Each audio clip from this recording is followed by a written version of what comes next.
Hello, and welcome to Grief Symposium. I am Reverend Megan Smith Brooks, and I'm really delighted to be here to share with you today. And thank you, Christina, for organizing this amazing symposium, offering so many different platforms and speakers and presenters to make a difference in the lives of those that may be impacted by grief. And so, first of all, I want to thank you for having the courage to show up and to be seeking support and know that there is much here to offer you.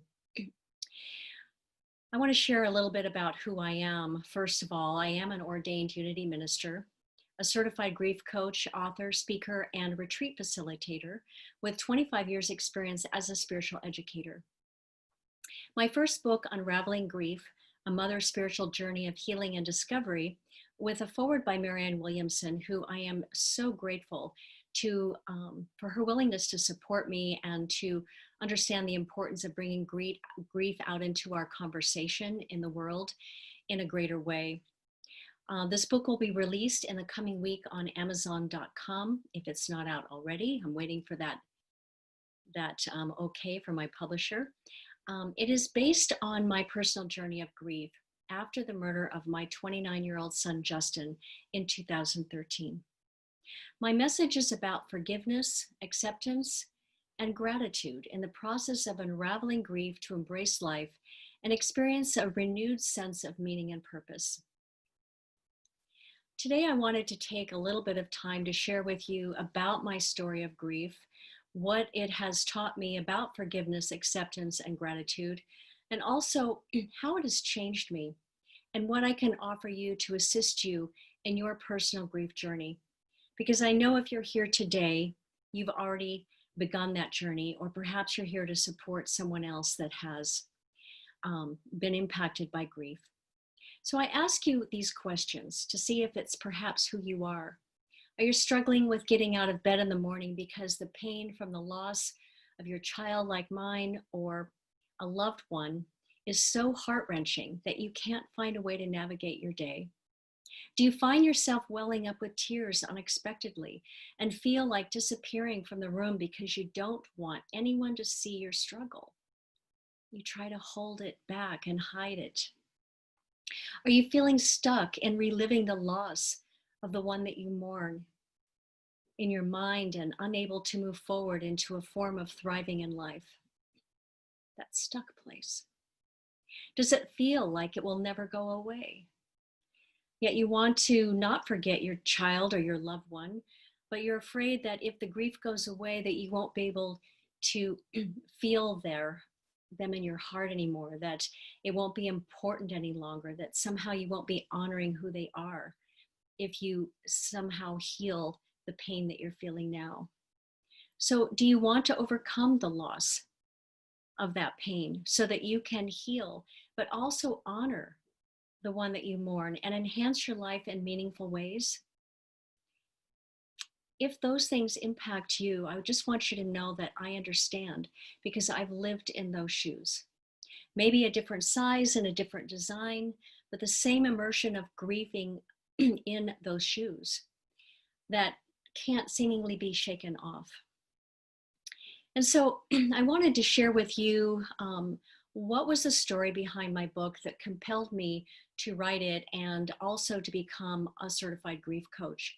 What was it that caused me to shift what I was doing in my life to move into being in this place where I can support you? Like I shared, my son, Justin, was 29 years old when he was murdered on May 30th, 2013. And as you can imagine, it was a shock that rocked me to the core. It shattered my heart in a million pieces, and I didn't think they'd ever come back together again. I had been traveling across the country the day that I was notified to join 600 of my colleagues at a minister's conference at sea. And I was just arriving at baggage claim in Fort Lauderdale, Florida, when my firstborn son, Ryan, called me. And he said, "Mom, are you sitting down?" And you know, when somebody says that, it's probably going to be difficult news. He said, "I don't know how to tell you, but Justin's body was found in a river. Mom, he's gone." And my heart stopped. I wasn't sure I could take another breath. I still, when I think about it, takes me right back to that moment again. Our minds go into denial and this feeling that I couldn't possibly have heard that. That's not true. I know I've been trying to reach him and haven't been able to reach him the last few days, but he has to be okay. This has to be a mistake. And he said, "No, Mom, they've been able to identify him. He's gone." That was the beginning of months of nightmares where I couldn't even close my eyes because I would immediately go into this place of imagining what my son's last moments were like and what had happened to him and did he feel pain and just reliving the horror of it. Eventually, I was able to begin to come out of it. But what I realized is that we have sort of this inner shock system that's built in us. So when we go into shock, when we hear terrible news or something traumatic or the loss of a loved one, which is trauma to our whole being, it's like it's a design to help us buffer the pain so that we can absorb it slowly. And so the intensity of it really doesn't hit us perhaps until several months later. And that's what happened to me. But I began to have a sense of gratitude for many things, which may be surprising. Because I was already an ordained minister, I was serving a spiritual community. I'd been teaching for many years and supporting others with spiritual counseling and the pain and loss in their own lives. I've done multiple memorial services. So I had some tools and practices and a foundation to support me that many of you may not have yet. And that's okay because there is help and support available to you to help you navigate that and to help you sustain yourself as you walk this very difficult path. But I also realize that it's a part of our human experience that none of us escape some form of pain and loss in our life. The thing is that, especially in our culture, we don't do a very good job of helping people, of supporting them, of how to manage that pain. How do we cope with it so it doesn't destroy us? And so one of the things that I was grateful for, one was that I had a foundation. And so if I was going to really walk my talk, I needed to practice it for myself. But also the deep sense of gratitude I have for the fact that my son's body had been found. Because the horror story goes even further in that he was found with a heavy chain wrapped around his body attached to a cinder block, where he had been thrown into that river with the hopes that his body would never have been found. But because there was some heavy rains at that time and the river swelled and rose, his body got caught up on some branches and a fisherman found him after 5 days. So my mother's heart was like, if he was never found and I never knew what happened to him, that would have been worse. I would always have been in the question of where and what and why and that longing. And so I could be grateful that his body had been found and we could begin the process of discovering what happened. And I could begin to shift from my relationship with him in the physical to my relationship with him in spirit. So as I did that, I discovered a little bit more about what grief really is. And I want to share with you a segment from my book.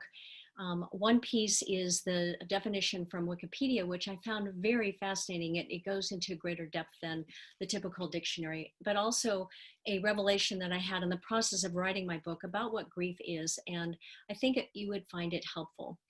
So what I found a definition of grief is that it's a multifaceted response to loss, particularly to the loss of someone or something that has died and to which a bond or affection has been formed. Although conventionally focused on the emotional response to loss, it also has physical, cognitive, behavioral, social, cultural, spiritual, and philosophical dimensions. You may have begun to realize that. It's not a one-dimensional experience. It affects us on every level of our entire being. And so that's one of the ahas that I had that I wrote from my book, and I wanted to share this piece with you. My personal experience is that grief slowly creeps into every part of us, infiltrates our thoughts and feelings. It seeps into our emotions and crawls into our heart. It finds its way into the cells of our body and it takes over how it functions. It finds its way into every aspect of our lives, our relationships, how we respond to the world around us, our behaviors, our perception of life on every level. We can't even recognize ourselves in time as it has taken up residence in who we are. So I have decided my only option is to make friends with grief. Since we're going to hang out with each other the rest of my life, I realize it is a lifetime relationship, whether I like it or not. So it's a good idea to take steps to get to know my new friend that seems to be influencing so much of who I am now. So I want you to let that sink in for a minute.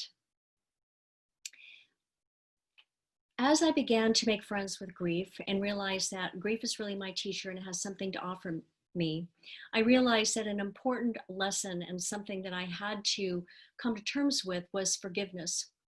Though I've been teaching forgiveness as a spiritual practice for many years, the ultimate practice of forgiving those that were responsible for my son's death was a challenging practice, a challenging situation. But also it's very important in our grief process because no matter what the circumstances are, we may have anger, we may have guilt, regret, we might be doing that woulda, shoulda, coulda thing in our mind where, maybe if I did this, then it would have been a different outcome. Of course I did that. It's natural for us to do that, to question things, that I could have somehow prevented what happened or delayed it or whatever we're telling ourselves in our mind. So forgiveness, I find, is like what comes from the Buddhist teaching, but it's been offered through a lot of contemporary writers as well. And that's the idea that unforgiveness is like swallowing poison and expecting the other person to die. Maybe you've done that. And so what it is it's a toxicity within us. It poisons our heart and our soul and our mind, and it impacts our ability to feel free to move forward and live. It impacts our ability to release the pain that we're holding on to from the struggle and the impact of grief. And so the practice is about releasing the energy that is holding us in bondage, not in releasing anyone else from accountability or responsibility or whatever it is that we feel is to blame for the circumstances of our pain.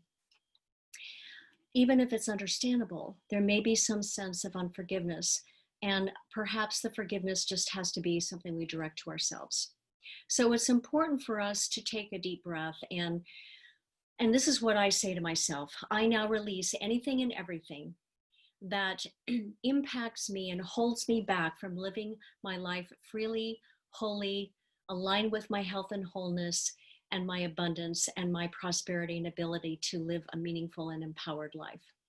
I release all that energy, no matter whatever it is, even if I don't know what to call it. I consciously, intentionally release it. So we affirm that every time it comes up, because forgiveness is not a one-time practice, it's a lifetime practice. So I wanted to share with you a couple of tips and things that I would offer anyone that's in the midst of experiencing pain and loss and grief right now, forgiveness being one of them. But first and foremost, it's about learning to breathe again. That might sound silly, but as adults, we don't always breathe really well anyway. Oftentimes when we're anxious, when we're traumatized, when we're upset, when we're fearful, when we're angry, we breathe shallow. And so it's like that high chest breath where your shoulders go up and down. But if you watch a baby, they do this deep belly breathing where their bellies like go up and down. It's going into that diaphragm. So when you breathe, there's this expansion that you feel in your whole body because you're taking in more of the oxygen that you need to go out to every cell to support it, to nurture it so that it can thrive at its highest level. And realize that when you are processing grief, it takes a lot of energy. And so you need all of the tools and practices of self-care to support you in order to process that pain, which is energy. So breathing, in my book, I have a breathing exercise, and there's actually 4 meditations that you are able to access on my website when you purchase the book that will help you with that. The next thing I would offer you is to be gentle with yourself. Like I said, that shoulda, woulda, coulda story that we tell ourselves is to love yourself enough to realize that my body, my mind, my entire being is impacted by this tragedy, by this grief that has rocked me at the core, that tsunami of emotions that is rocking over me because I'm trying to process. My mind is trying to catch up with the reality of the physical of what's happened. And so self-care and being gentle with ourselves is very important. To allow yourself to say yes and no with what works for you, to not take on more than you can handle, to allow yourself time to rest. Taking naps is not for babies or older people or whatever age you are. It gives your body a time to check out from the constant mental processing, to get some of that deep rest that you need to sustain yourself to move forward. It also includes what we eat. Food is energy, it is fuel for our body. And so, though I might want a comfort of going to chocolate or alcohol or whatever numbing thing might, help me to kind of check out, realize that if I eat healthy whole food that has highest vibrational energy possible, it's going to support me in a greater way. So, am I willing to choose things that sustain me? And maybe it's going for walks. To me, that's a meditation. It's about grounding with the environment. It's taking in nature. It is noticing the beauty of the things around me that remind me of the value of life. And so maybe it's taking a detox bath, making a cup of tea, asking a dear friend that you feel safe with, that's unconditionally loving, to just say, I just need to just download all my feelings. Would you be willing to just listen? I know you can't fix my heart, but I just need somebody to hold my hand and be there for me, or give me a hug. Have the courage to ask for what you need and what will support you. The other important thing is to have the courage to go deep into feeling all the pain. I call it feel to heal. That if we don't go into that place, we are unable to move forward in the beginning of the healing process. And so, again, the programs and services and the book that I have offer you ways to do that, to support you and having the courage to go as deep as you can to feel the depth of your pain. Because remember that the intensity of pain is the same intensity on the other side of the spectrum of joy and bliss and gratitude. And we're open to feeling that. But in order for us to live fully, we have to feel the full spectrum of it. And it all has something to teach us. And so ultimately, it's making friends with grief, to see it as our teacher, that it's saying, here, I'll take your hand and lead you through this and help you to discover the hidden gift in this. Because there is something in there that will offer you an ability to get to know yourself, because the thing is that grief changes us at the core. And I think part of our resistance and healing is that we're trying to be the same person we were before the impact of grief hit us. You will never be the same person that you were before. So come to terms with that and begin to get to know the new you, and know that it isn't a diminished you. It can be an enhanced you if you realize what's being offered you. And it starts with going into that place of feeling the treasured memories in your heart, the gifts that can never be taken from you, that can bring a smile back to your face and remind you of the beauty of having had that soul share a part of their life with you. And so as we begin to move through that, we're able to find a way to honor the love that we mourn and integrate that into how we live moving forward. And that's how we do it with meaning and intention. So what would happen if you did nothing in the next year to heal and transform your grief? Most likely you will still be impacted and struggling with it. Most people cannot navigate grief on their own. They need some kind of professional assistance, some form of structure to help them walk through it. That is where the grief coaches and the people in this symposium and myself are here to support you with. Reach out and say yes. Otherwise, we're going to be stuck in the pitfalls of grief. Maybe you already know them: anxiety, stress, guilt, regret, the inability to move forward, the impact of managing holidays and family traditions and birthdays and anniversaries, especially in that first year, to know that we can plan for that and how we're going to manage the triggers that come up. The fear of the future, all of that will sabotage you if you don't have a plan, if you don't have a system of practices and tools to support you. So I want you to consider these questions. Have you come to terms that you are changed in who you are, that you are no longer the same person? Do you want to reconsider evaluating your whole life to live a more empowering way as a tribute to the one that you mourn? How will you do that on your own? How will you get to know the new person that you are becoming as a result of the loss that you've experienced? Would you like to know how to do that? And what is it costing you to not implement things to solve your grief now? Do you realize it's costing you at the very soul level? If you do nothing, what are the chances that you will overcome your grief on your own? Again, I ask you that. So why is now the best time to invest in overcoming your grief? If it's time for you, I want you to answer the question, are you willing to begin breathing again?